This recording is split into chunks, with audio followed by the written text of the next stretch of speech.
بسم الله والصلاة والسلام على رسول الله وعلى آله وصحبه ومن والاه. رب اشرح لي صدري ويسر لي أمري واحلل عقدة من لساني يفقهوا قولي. أما بعد، أجزاء خۆشەویستانم، ئێمە چەند ڕێگایەکمان هەیە، چەند هۆکارێکمان هەیە، کۆمەڵی ڕێزبەندی هەیە بۆ ئەوەی ئێمە ئیستیقامەمان هەبێ لەسەر حاڵ و گوزەرانمان، لەسەر پابەندبوون بە دینمان، لەسەر کردار و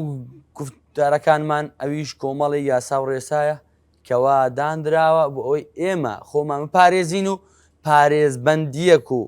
وەکو حیجابێکی پارێزبەندی بە دەوری خۆماندا بدەین بۆ ئەوەی بە جوانترین شێواز و باشترین ڕێگاچارە پەیڕەو بکەین هەتا وەکو ئێمە بەڕازگۆیی و باشترین شێواز بە نزیکترین ڕێگا بگەین بە ئیستیقامە لە کردەوەکانمان و حاڵ و گوزرانمان. یەکەمیان خەواتیڕە، پارێزگاریکردن لەوەی کەوا ئێمە ئەم خەواتیڕانەیان ئەم خاترانی بە مێشکمان دادێ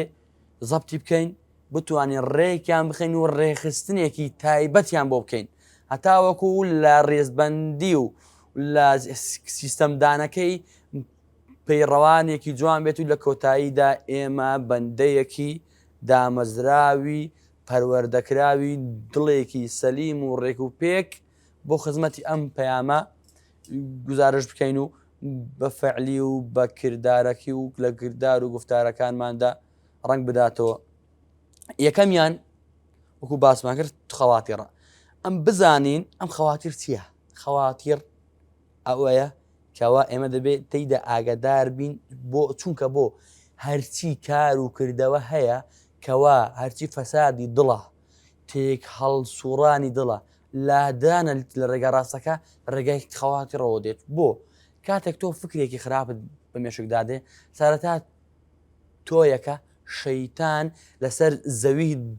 دڵدا ئەیچێنێ، دواتر ئاوی ئەدات و گەشەی پێ ئەدات هەتا وەکو ئەگاتە ئیرادە. ئەم ئیرادێ ئەبێتە ویست، ئەبێتە هەستێک لە دڵە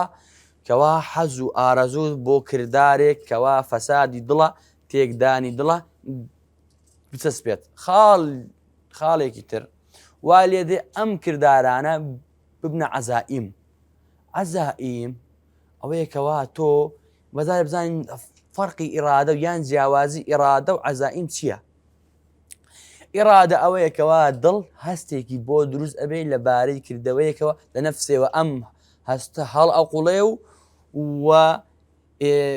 گزارش ئەکرێ. بەڵام عەزائیم چییە؟ ئەوەیە کەوا ئیرادەت هەیە بەڵام دەی ڕێگە چارە یان ڕێگا و کۆمەڵێ ڕێخۆشکەری ئەەکەی بۆ ئەنجامدانی ئەو کارە. دواتر هەتا وەکو وایە دێ ئەم تۆی کە چاندرا ئەبێتە نەمامێک و ئەوێ یان ئەبێتە دارێک و نما ئەکا و نەشو نەما ئەکا هەتا وەکو وایە دێ ئەبێتە چی؟ ئەبێتە کردەوەکانمان لەم دارە گزارش ئەکات. جا ئەمە وای لێ دێت ئێمە هێواش شێواش ڕێگە چارە ئێمە خەواتیڕەکانمان زاڵ ئەبێ بەسەرمان هاتووە تا وەکو کردەوەی خراپمان پێ ئەکات و دەرئەچین لە ڕێگە ڕاستەکە. خاڵێک یان ئێمە کۆمەڵ لێ ڕێگامان هەیە یان چەند ڕێگایەک دابنین بۆ ئەوەی کەوا ئێمە خۆمان بپارێزین لەو خەواتیڕە خراپانە. کۆمەڵێ ئەسباب و هۆکار هەیەک بۆ ئەوەی ئێمە بیگرینە بەر. ڕێگای یەکەمیان چییە؟ ئەوەیە کەوا تۆ علمێکی تەواو جازمت هەبێ بەوەی بە خوای پەروەردگار چێیە؟ بە ذاتی خۆی بیناسی، بە ئەسما و سیفاتەکانی، بە ئولوهیەتی، بە ڕوبوبیەتی لە دڵتدا چەسپا بێت. وا هەز بکەی کەوا خوای پەروەردگار بینەری ناو دڵتە، ئاگدار و زانایە بە هەموو تەفاسیلێکی نێو دڵت. هەروەکو خوای پەروەردگار ئەفەرمێ وەکان الله على كل شيء رقيبا. خوای گەورە ئاگدارە، زاڵە بەسەر هەموو شتێکداکەوە دڵەکانمان داهبێت و ئاگدارە و ئەبێ ئێمە ئەم ئاگداریە ئامادە بکەین لە هەموو ئان و ساتێکی ژیانماندا هەروەکو لە فەرموودە مەشهورەکەی کەوا جبریل عەلەیهی سەلام دێتە خزمەت پێغەمبەر صلی الله علیه و سلم و پرسیاری لێ ئەکات لەبارەی ئیحسانەوە ئەویش پێ ئەفەرمێت أن تعبد الله كأنك تراه فإن لم تكن تراه فإنه يراك خوای پەروەردگار ئەبێ ئێمە وا خوا بناسین یاخود ئیحسان و باشترین منزیڵەی بەندایەتی ئەوەیە کەوا ئێمە وا خوا پەرستین کە ئەو ئەمان بینێ ئەگە ئێمەش ئەو نەبین ئەخۆ ئەو ئێمە ئەبینێ ئەمە گەورەترین منزیڵەیە بۆیە ئەبێ دائیمەن ئەم شیعرەش لە مێشکماندا بڵێنەوە کەوا ئێمە بیتەسبێنین هەروەکو شاعیر ئەفەرمێ أنا مذنب أنا مخطئ أنا عاصي وغافر وراحم وكافي قابلتهن ثلاثة بثلاثة لتغلبن أوصافه أوصافي أما کەمترین زەلیلیە کەوا ئێمە بینوێنین بەرامبەر پەروەردگار دەبێت ئێمە هەست بۆ بکەین کەوا خوای پەروەردگار مراقەبەی هەیە بەسەرمانەوە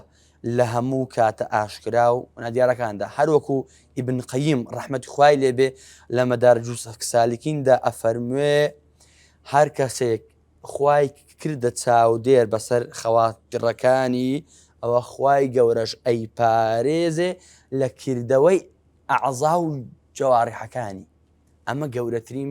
ئاگاداربوونە لە ذاتی پەروەردگار بوو ئێمە وا بکەین چی ببین بەچی ببین بە بەندەیە کەوا هەز بە چاودێری خوای پەروەردگار بکەین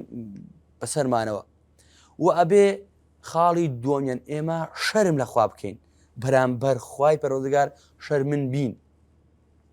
هەروەکو لە قسەی ئیمامی عوسمان مەشهورە کەوا ڕیوایەت کرا و ئەجێڕدرێتەوە کەوا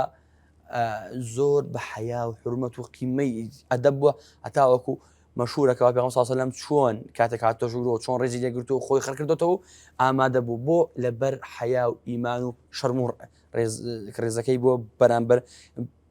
پەروەردگار و ئێمە ئەبێ چاک بزانین حەیا و شەرم لە پەروەردگار ئەبێتە عیسمەتێک بۆمان بۆ ئەوەی ئێمە لە ذنوب و مەعاسی و ئەو ڕێگا ئەو بەذرانەی کەوا شەیطان کە دڵەکانماندا ئەیچێنێ خۆمانی پێ دامەزراو بکەین و ئێمە ئەم حەیاە باریز بکەینەوە و زەقی بکەینەوە لە ژیانی خۆمان هەتاوەکو بە چاکترین شێوە تێماندا ڕوون بێت چونکە حەیا هەرە کردداری گرینگە هەروکو پێ ئیدا لەم تەستەحی ئەگەر شەرمنی کەسێکی بە حەیا ئامێزنی شەرم ناکەی ئیدا لەم تەستەحی فەصنع ماشێت ئەگە کەسێکنی شەرم ناکەی چی ئەەکەی ویکە لە حوزوری پەروەردگارە شەرم نادگرێت تاوان ئەەکەی گوناه ئەەکەی خۆت ئەەکەیتە کونجێکەوە بۆی گوناهەیە بکەیت و کۆمەڵی ئەدات بەکاردێنی بۆ کردنی گوناهەیە ئاگادار بە دائیمەن نزا بکە دوعا بکە بڵێ پەروەردگارە لە کاتێکەوە هەنگاو ئەنێم و ئەو بەذرەکانی شەیتان تۆ یەکەی شەیتان زاڵ بووە بۆتە ئیرادە و لە ئیرادەوە وای لێ هاتووە بۆتە عەزائیم و خەریکە کردەوەی خراپم پێ ئەکا پەروەردگارە لە پێش ئەمانە خۆتم بیربێنەوە مراقەبە و ئەو چاودێریی خۆت بکە سەرم و سەکینەتێکم پێ ببەخشە ئەمەش بە کۆمەڵی خاڵی تر دێ کەوا ئێمە خۆمان یان خۆمان وکوانیشان بدەین هەروەکو لە خاڵێکی تردا بۆی خەواتیرەکان بە ئەوەیەکەوە ئێمە تەماشای ئەم خەواتیرانە بکەین بەوەی کەوە ئەمان گۆڕێت جێپەنجە دڵماندا بەجێ دێڵێت ئاگدار بە کاتێک بەذری شەیطانە تەنها و تەنها خەواتکرێکی بچووکە تەنها تۆیەکە لادانی ئاسانترە بەڵام کاتێک ئەبێتە ئیرادە زۆر قورسترە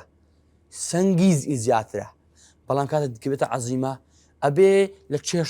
کێشابی لەگەندێک نەفسی خۆت و کردەوەکانی خۆتە بۆ ئەوەی نەبێتە کردەوە و ئەم تۆیە گەشەن نەگاتە ئەوەی کەوا بەر بگرێت و کردەوەکانەوە وێران بکات. خاڵێکی تر لە خاڵەکان ئەوەیە کەوا ئێمە نەترسین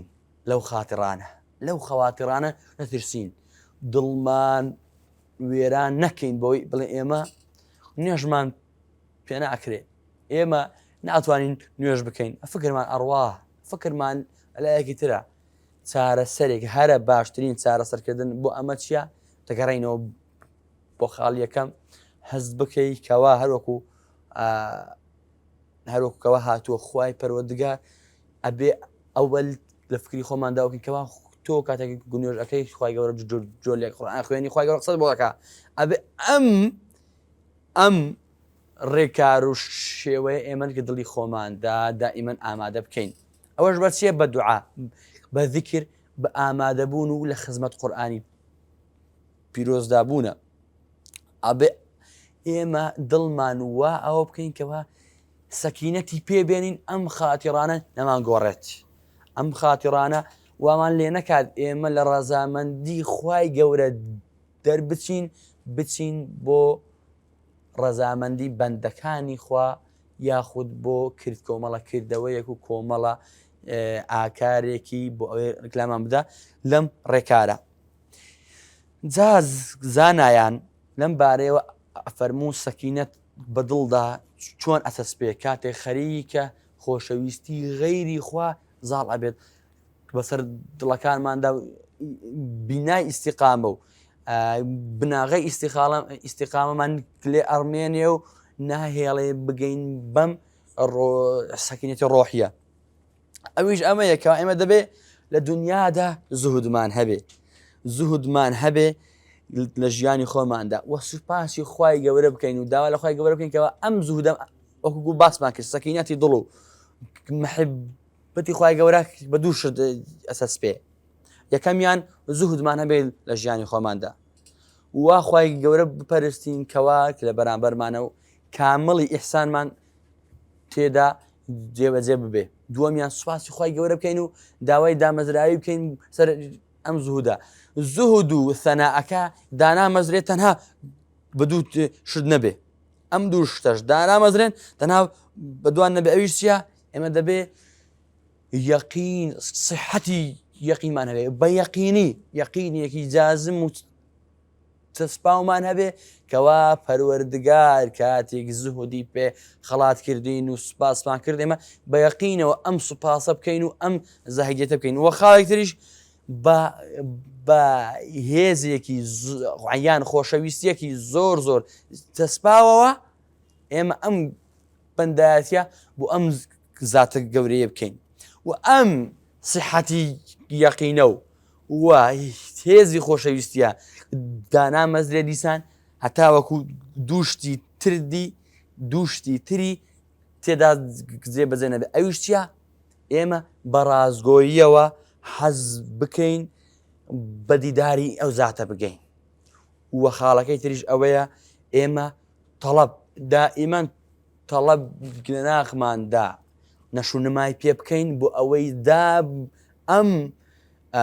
صحەتی یەقینە و قووەتی ئیمانە دابمەزرێ هەتا وەکو بە ڕازگۆییەوە حەز بکەین بگەین بە پەروەردگار.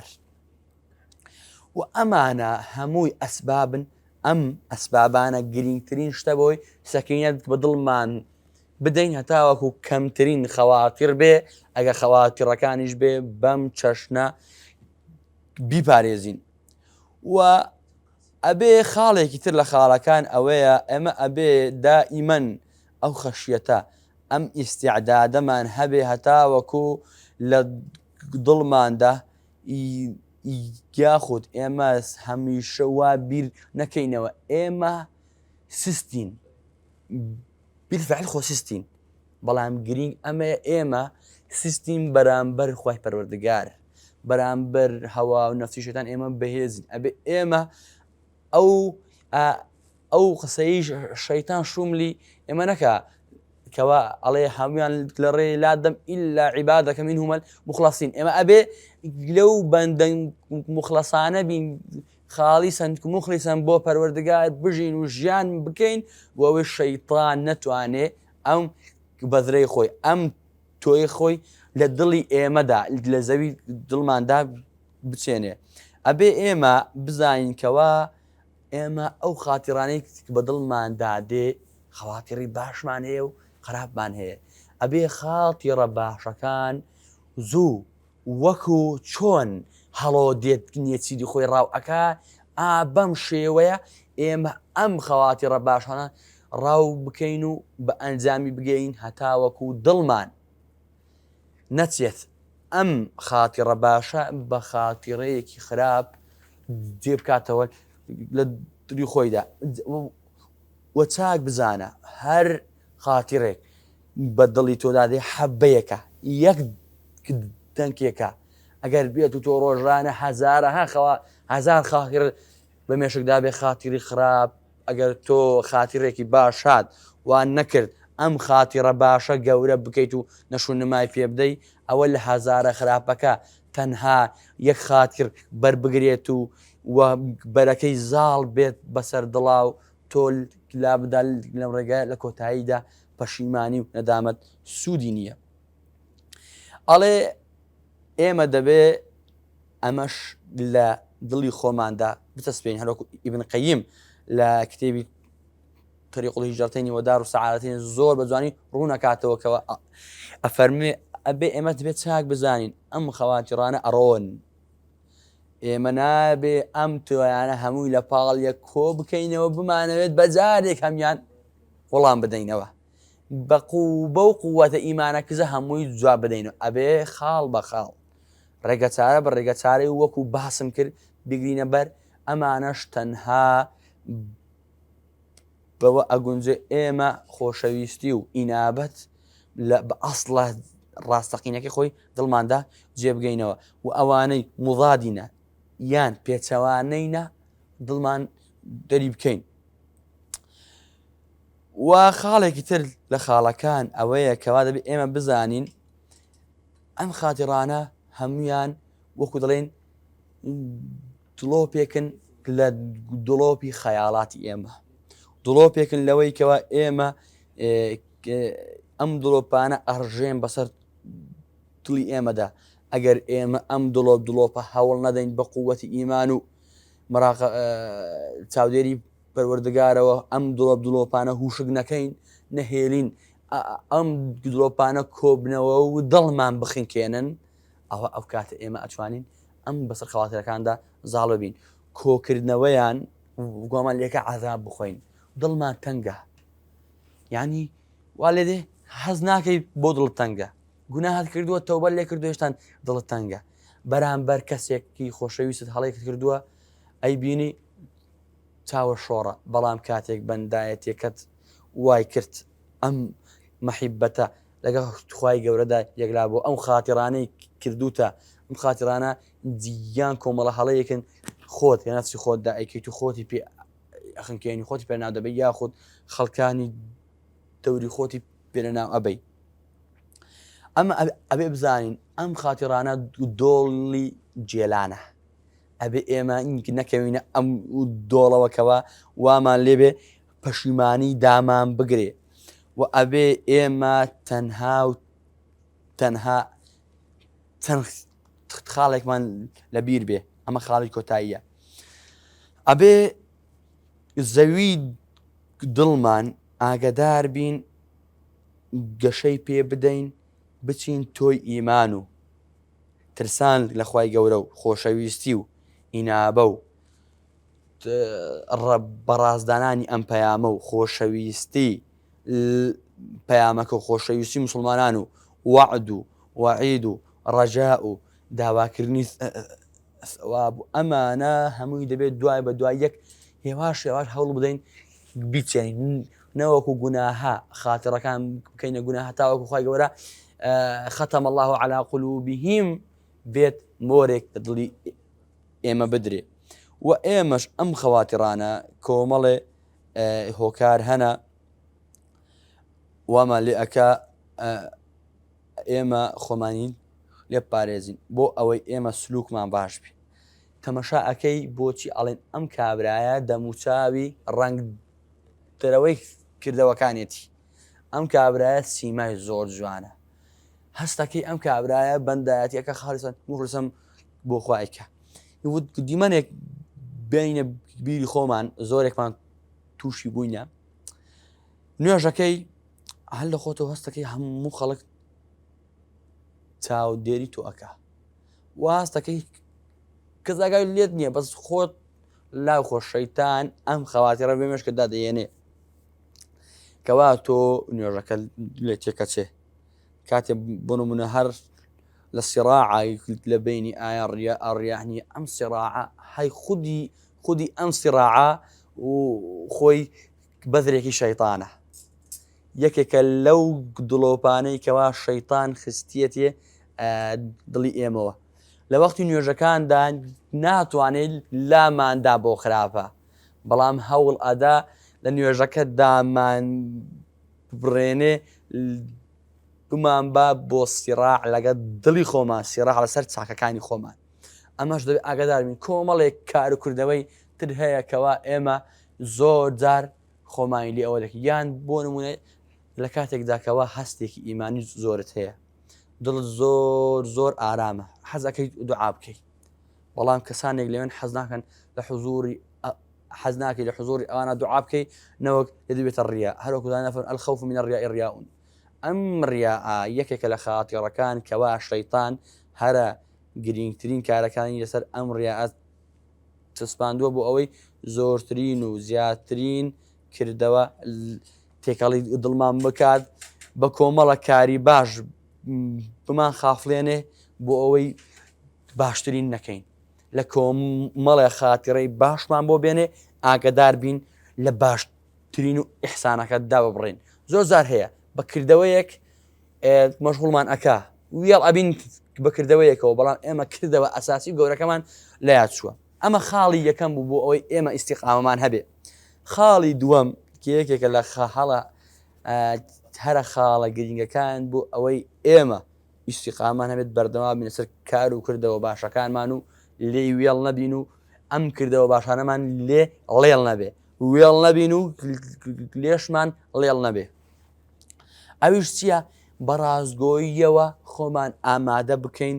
بۆ لیقائی پەروەردگار ئەگە ئەم شتێک ئەڵێم لە بیری خۆتاندا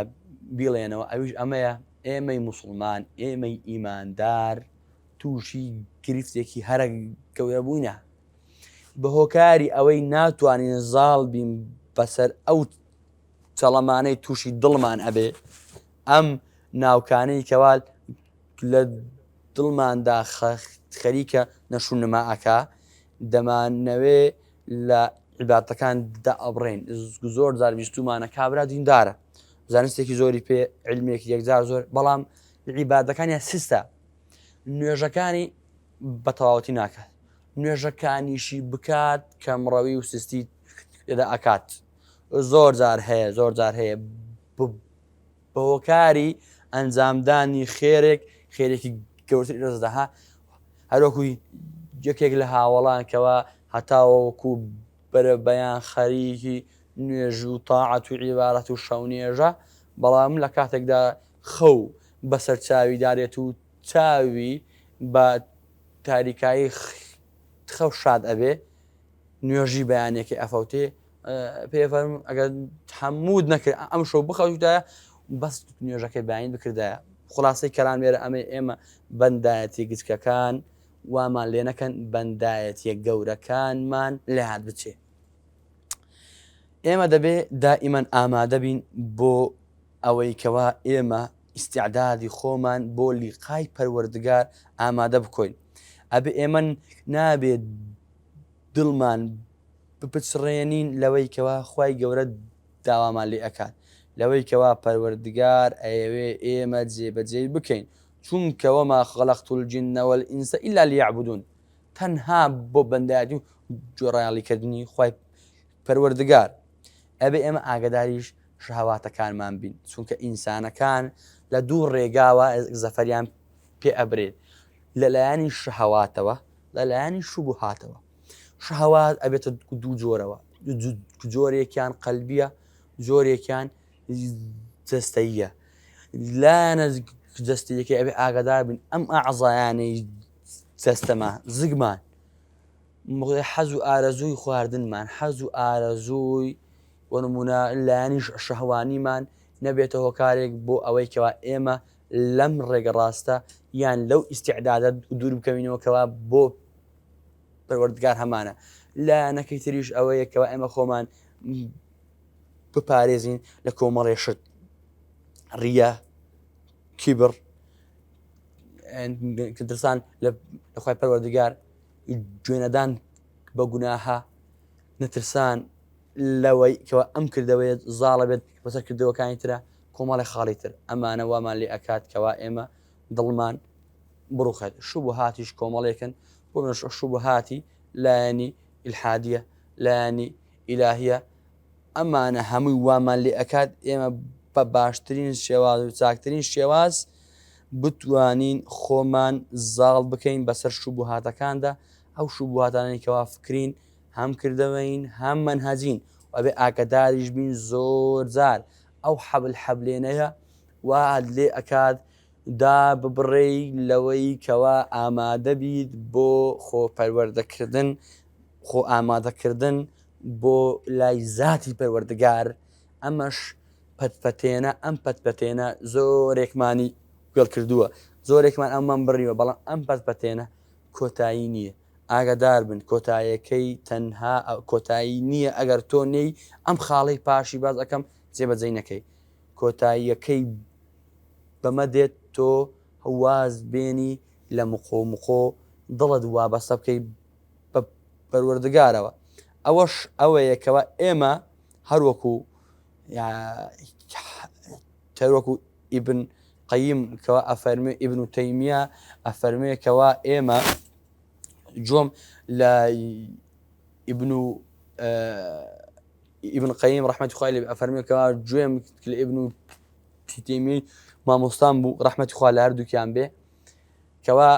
ئەیفەرموو لە باسی کشیکردنەوەی ئەوەی کەوا مەسیح عەلەیهی سەلام شتێکی لێ ڕیوایەت کراوە ئەڵێ کەوا دەڵێ ئەی بەنی ئیسرائیل ئێوە تەنها دوو جار لەدایکە بن ئیبن تەیمیە ڕەحمەتی خوای لێ بێت تەرجمەی ئەکات و لێکداتەوە بەوەی کەواچی لەدایک بوونیەکی دیارە دوو لەدایک بوونمان هەیە لەدایک بوونیەک دیارە ئەویش چییە؟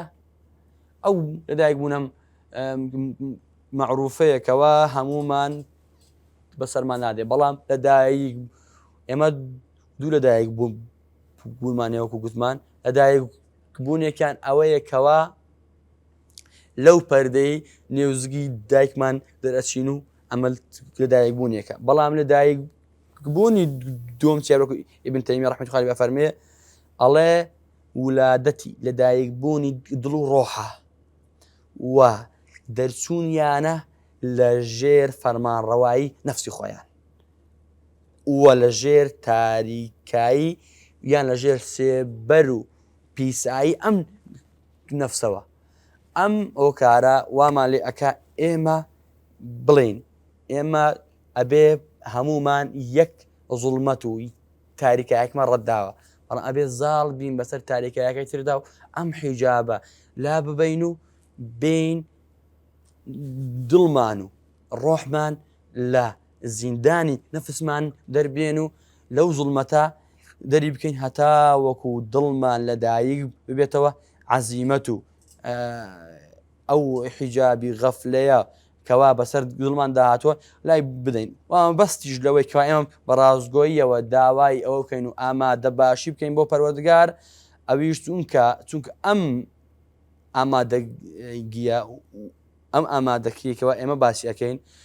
مفتاحێکە کەوا ئەبێ ئێمە جێبەجێ بکەین و بۆ ئەوەی ئەحواڵی حاڵمان و ئیمانمان و سەکینەتی دڵمان چارە بکەین چونکە ئێمە لە هیچ شتێک و مەنزیلەیەک و ئێمە ئاگدار نابینەوە تەوبە ناکەین ئینابمان نابێ خۆشەویستی و بۆ پەروەردگار و ڕەجا و دڵسۆزیمان بۆ ئەو نابێت هەتا وەکو ئێمە نین ئەم ئەعمال و قولوب و جەوارحانەی یەک بخەین و خۆمان ئامادە بکەین بۆ پەروەردگار بۆیە داوا لە پەروەردگار ئەکەین کەوا لێمان خۆش بێت و کۆتایی بەم خاترانە بێنین و خۆمان ئامادەگیکەمە پەروەردگار. ئەسەلامو عەلەیکوم وەڕەحمەتوڵڵاهی وبركاته.